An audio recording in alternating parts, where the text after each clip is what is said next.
happened and figure out a plan together to get back on track. See the difference? Yeah, one attacks, the other invites problem solving. Focuses on the issue, not the person. Precisely. It preserves the relationship while still addressing the problem. That's EQ in action. Okay, powerful tools for managing the interaction itself. Now let's shift to delivery, actually getting your message across effectively. For many non-native speakers, strategy 9, speak slowly and clearly, is probably a big one. It's absolutely crucial, especially when you're presenting complex information or speaking to an audience with diverse language backgrounds.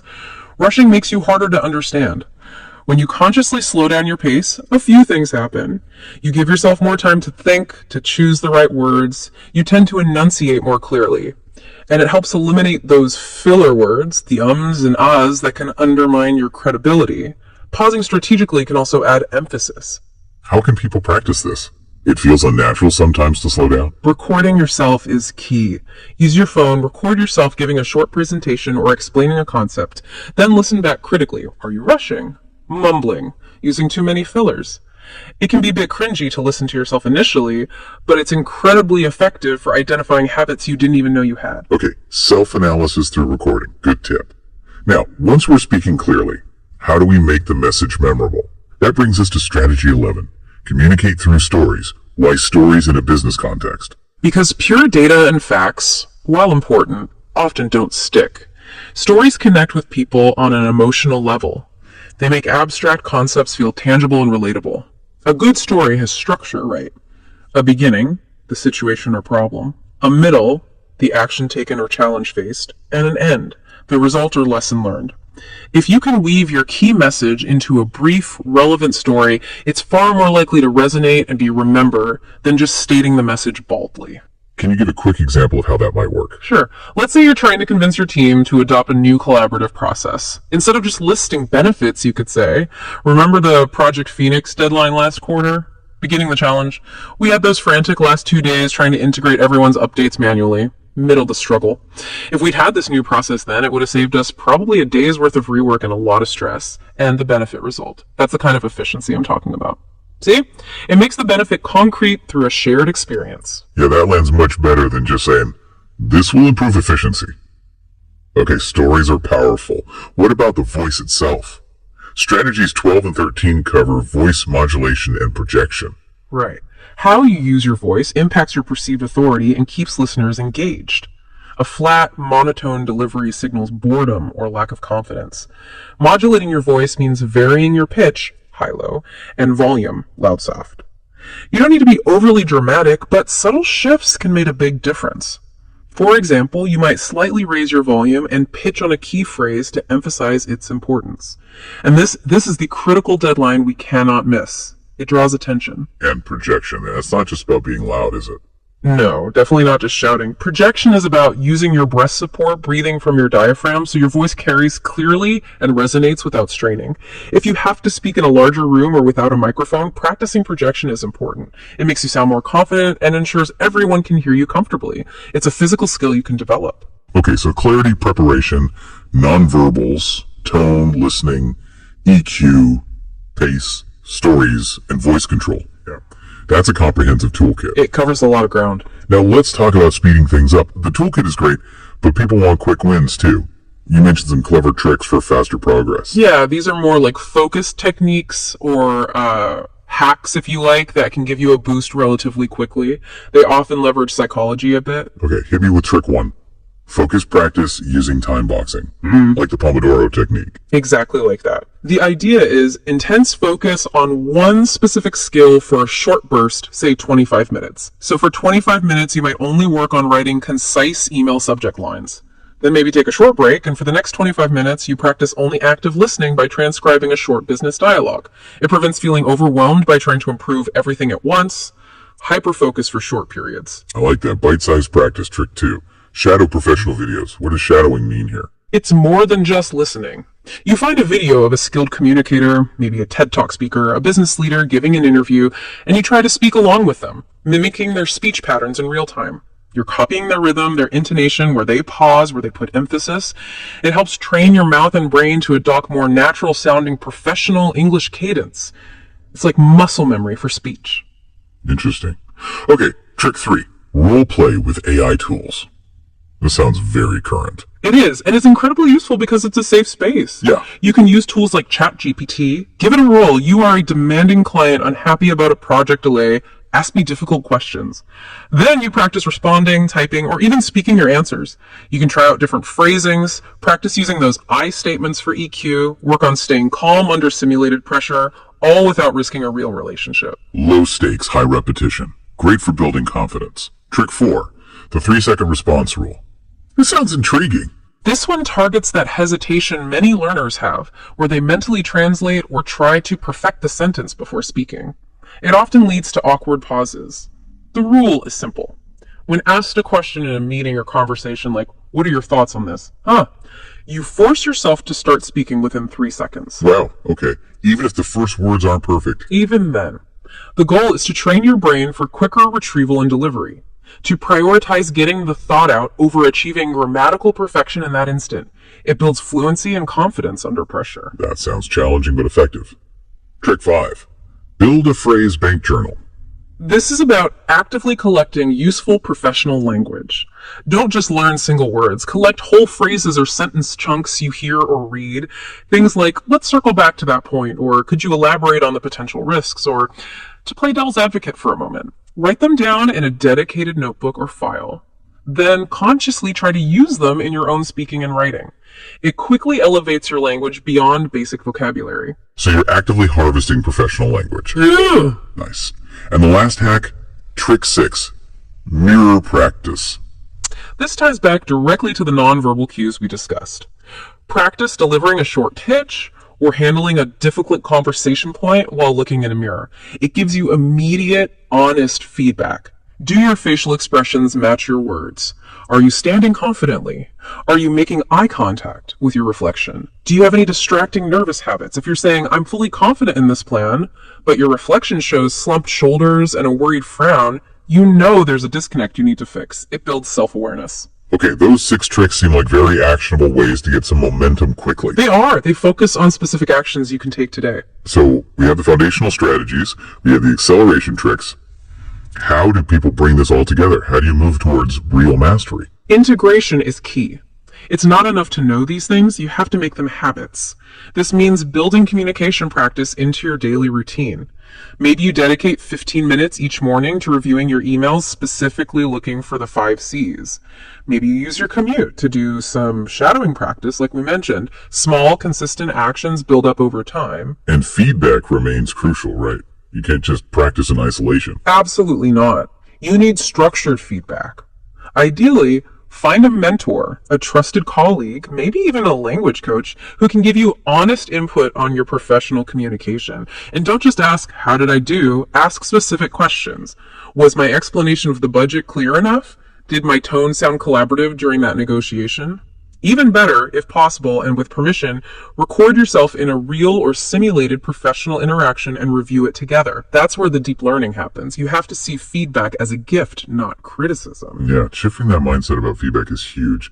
What about the common roadblocks people face when they actually try to implement this stuff? What are the big ones? I'd say the top 3 are probably just plain nerves, feeling like they don't have enough time, and that fear of feedback we just talked about. Okay, quick solutions for those. For nerves, start small. Practice new techniques in lower stakes situations first. Use the 3-second rule in an internal team meeting before trying it with a major client.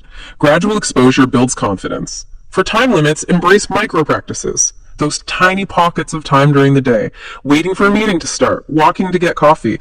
Review your phrase bank on your phone. Mentally rehearse an upcoming conversation point. Every little bit helps. And for feedback fear, keep reminding yourself. Constructive feedback is data for improvement. It's not personal. It's the fastest way to see your blind spots and accelerate your growth. Reframe it as essential fuel. Okay, reframe feedback as fuel. I like that. Let's make this even more concrete. How would these tips look applied in, say, a typical professional email? Okay, a good professional email embodies clarity and conciseness. The subject line itself should be informative, maybe even a call to action. Not just update, but something like, "Action required. Feedback needed on Q4 marketing plan by EOD Friday." So the recipient knows immediately what's needed and by when. Exactly. Then the body of the email is brief, gets straight to the point, attaches necessary documents clearly labeled, and reiterates the call to action or next steps at the end. Minimal fluff, maximum clarity. The 5 C's in action. What about a verbal exchange, like in a negotiation? How would tone and EQ play out? Let's say you receive an offer that's not quite right. Instead of a blunt, no, that doesn't work, you'd use a more guarded, diplomatic tone, applying EQ. Something like, thank you for providing this detailed offer. We appreciate the work that went into it. Based on our requirements, particularly around X and Y, we'd need to see some adjustments on the payment terms to make this mutually beneficial. Could we explore options around that? So you're acknowledging their effort, stating your needs clearly but politely, and inviting further discussion, protecting the relationship while holding your ground. That's the goal. Assertive, but respectful and collaborative in tone. For listeners wanting to go even deeper, maybe structured learning or specific tools, what resources came up in the research? Well, for more formal development, courses like those from Harvard Professional Development or similar institutions offer structured programs on business communication. For pronunciation and fluency practice, apps like ELSA Speak can be really helpful for targeted feedback. If mastering difficult conversations is a priority, the book Crucial Conversations is basically required reading. It gives fantastic frameworks for high-stakes dialogue. Okay. And of course, consistently consuming high-quality professional content-relevant podcasts, specific YouTube channels focusing on business English or public speaking, helps keep these skills top of mind and provides ongoing learning. Great resources. Okay, let's move to the really inspiring part. Seeing these skills make a real difference. We got some powerful stories of transformation. Let's start with the classic. The speech that saved Nike back in 1972. Phil Knight. Yes, this is a fantastic example of clear, heartfelt communication under immense pressure. Their main supplier basically cut them off overnight. Disaster looming. Knight could have given a dry, corporate speech. Instead, he reportedly scrapped his notes and spoke directly and emotionally to his small team. He didn't just present the problem, he reframed the crisis as their moment of independence, their chance to build their own brand. He was clear, concise, and crucially, his conviction was authentic. That speech, combined with launching the Cortez shoe, essentially rallied the troops and arguably saved the company. It shows how powerful, clear, passionate leadership communication can be. Preparation meets authentic delivery.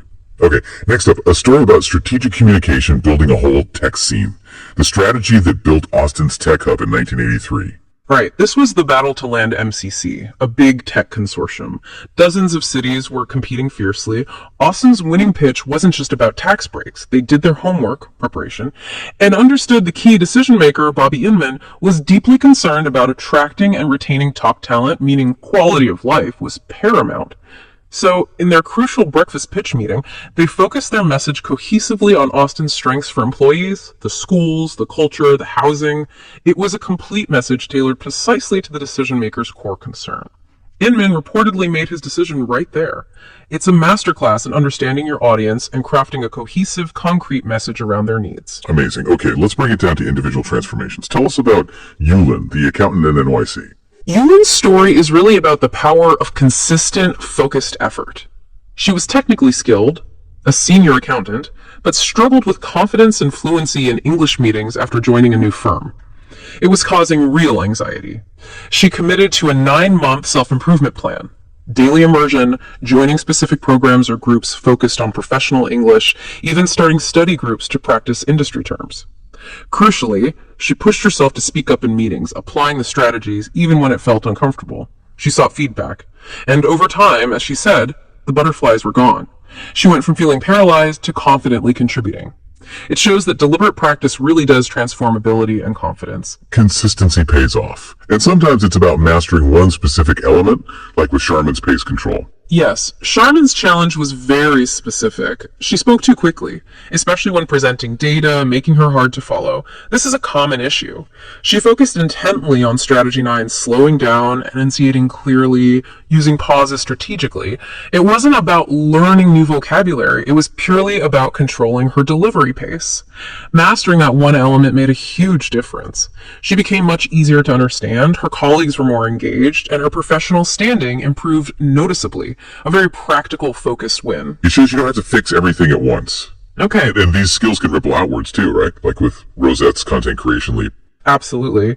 Rosette's story highlights how overcoming communication anxiety can unlock entirely new paths. She initially had a real dread of any kind of public or professional speaking, but as she worked on these communication skills, focusing perhaps on mindset shifts alongside the techniques, her confidence grew dramatically. So much so that she felt empowered to launch her own wellness business. And she became a successful content creator on platforms like YouTube and TikTok, platforms that require constant communication. It shows that building these skills isn't just for your current job, it can be truly life-changing. That's incredible. And finally, Jintar's life change seems to sum up that broader impact. Yes, Jintar's experience emphasizes that these aren't just work skills. She found that improving her professional communication helped her land a job, yes, but it also led to feeling more courageous and positive in her everyday life, in all sorts of interactions. It underscores that being able to express yourself clearly and confidently is fundamental to, well, navigating the world effectively and feeling good about yourself. Wow. Those stories really drive home the potential impact. So, wrapping this deep dive up, the main message seems clear. It really boils down to this. Improving your professional English communication is definitely a journey, not an overnight fix. But it's an incredibly rewarding one. It takes work, consistency, but the payoff, that career superpower we talked about, is huge. Exactly. And you don't need to tackle all 14 strategies and 6 tricks tomorrow. The key is to just start. Right. Pick one thing. Just one. Maybe it's active listening. Maybe it's working on conciseness in your emails. Maybe it's starting that phrase bank journal. Commit to that one small action. So the question for everyone listening is, what's your first action going to be? Will you start that phrase bank tonight? Will you try shadowing a video on your commute tomorrow?